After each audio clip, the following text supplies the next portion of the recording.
Ralph Ellison described them in his book Invisible Man. Tall and slender, their collars high and tight about their necks, their identical hats of black cheap felt set upon the crowns of their heads with a severe formality above their conked hair. Their legs were swinging from their hips in trousers that ballooned upward from cuffs fitting snug about their ankles, their coats long and hip-tight, with shoulders far too broad to be those of natural men. These were the Zoot Suiters. Zoot, as in the verb, means something done or worn in an exaggerated style. Against the backdrop of World War II, the term Zoot Suit emerged in reference to Latino, Black, and Filipino youth who sported ostentatious, oversized men's suits featuring high-waisted trousers and long white coats with colorful threads. In the Latino context, boys who wore this suit were called pachuco for gang members. The craze is said to have begun in lower-class neighborhoods in major cities such as Harlem and New York City, Los Angeles, Detroit, Chicago, and even Atlanta. And the suit was usually worn by young men between the ages of 16 and, say, 25.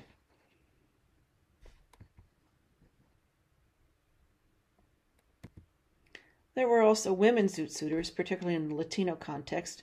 Pachucos had their pachucas, women who wore a similarly exaggerated style with long coats and sometimes full skirts, also similar in style to the men's clothes, but in this case also with the high pompadour hair style in the front.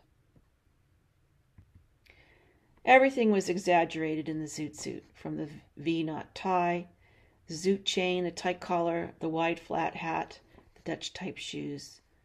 The suit could come in various colors, such as lime green or canary yellow, and many suits had a plain plaid stripe or a houndstooth print. And the Zoot Suit was also just part of a total look that included not only the suit, the accessories, but also the way you wore your hair. For African American men, this was usually slicked back and conked. For Latino men, a high pompadour slicked back. And also the walk, a strut, and slang. In many ways, we can see the Zoot Suit as a mode of signifying on respectability, and perhaps even whiteness. The businessman's suit exaggerated. And here are two examples from the costume collection at the Museum of Art in Los Angeles.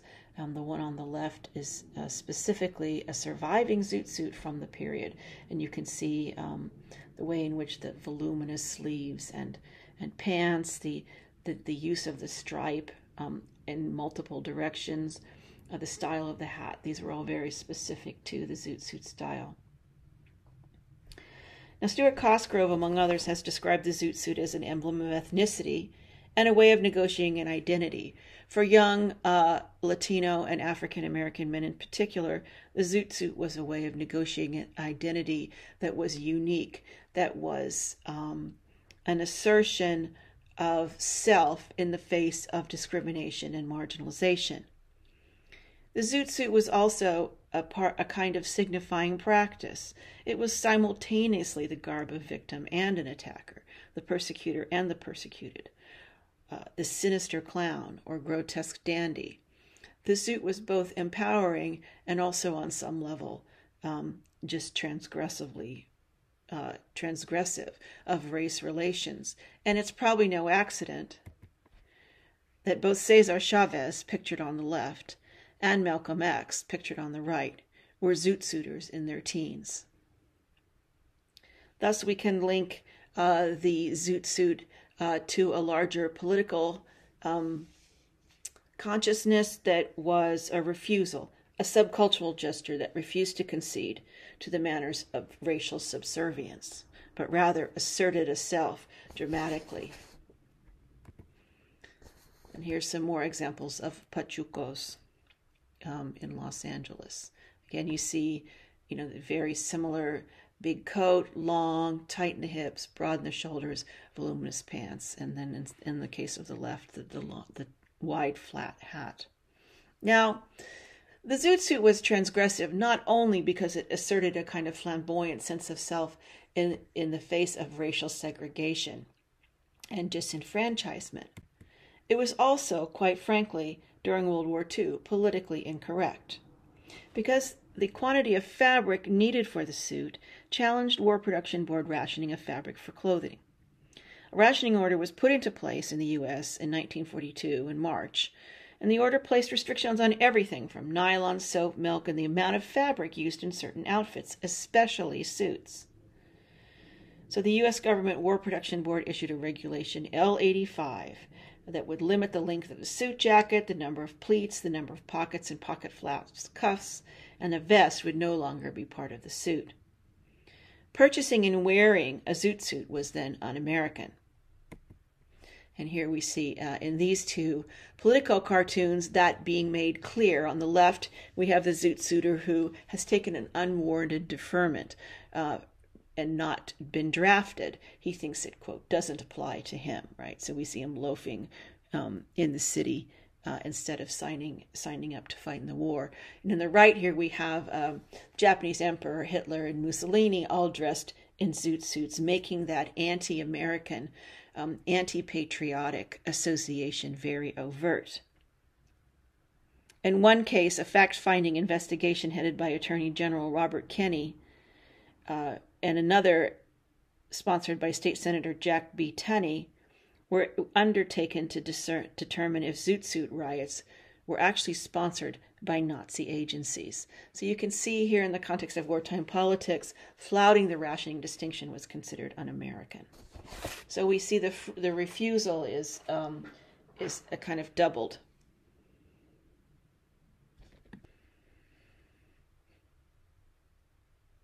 So the Zoot Suit was an everyday ritual of resistance, to use Stuart Hall's words. Zoot suits were associated with criminality and delinquency. In California, the style was synonymous with the Pachuco, or Latino gang member, a reference which intensified in 1943 with the Sleepy Lagoon murder trial, or People v. Zamora. In this case, Zoot suits and Pachuco hairstyles, the high slicked-back pompadour, were entered as evidence of guilt. While investigating the case, police rounded up hundreds of young Latinos for questioning. They eventually charged 22 with murder. All of the convictions were appealed and overturned in 1944. But in the meantime, the trial and anger surrounding these events intensified tensions between Zoot Suiters, and here we have the Sleepy Lagoon defendants after they were arrested, and service members stationed in Southern California, who saw in the Zoot Suit's abundant fabric and showy nature a rebuff to wartime austerity. Violent tensions erupted in a series of altercations throughout June of 1943, which led to additional arrests, continued unrest, and exacerbated conflict in what is known as the Zoot Suit Riots. In June of 1943, fighting broke out between Mexican-American Zoot Suiters and Navy servicemen on shore leave in Los Angeles. And you can see here the servicemen, they carried a club which was called a Zoot beater, a 2x4 with nails, because a popular thing to do was to strip the Zoot Suiter of his clothing and humiliate him in public. And I think this is significant that there was this fixation on stripping the suit off of these young men, removing this articulation of their subjectivity and rendering them just an object.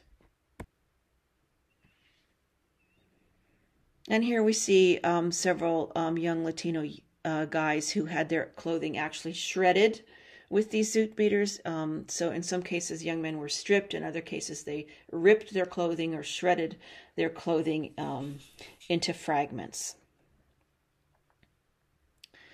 The Zoot Suit riots were not confined to Los Angeles. There were some in other cities as well, and part of a larger wave of violence that happened in some of these urban neighborhoods in 1943, again in relationship to the self-assertion of young men of color. The Los Angeles City Council encouraged the War Production Board to be harsher on the illegal suit and a law was then put into effect that wearing or possessing a zoot suit was actually illegal.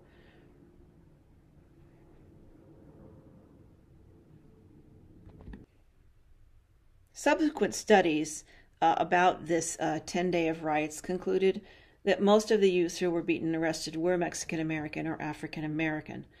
Clearly, then, this was a blatant display of racial prejudice, and Chester Himes warned blacks in an essay entitled Zoot Riots and Race Riots of police and military brutality, comparing the riots to a lynching. Nevertheless, the zoot suit went on to survive as a style icon. We see here jazz musicians in the 1940s wearing the zoot suit.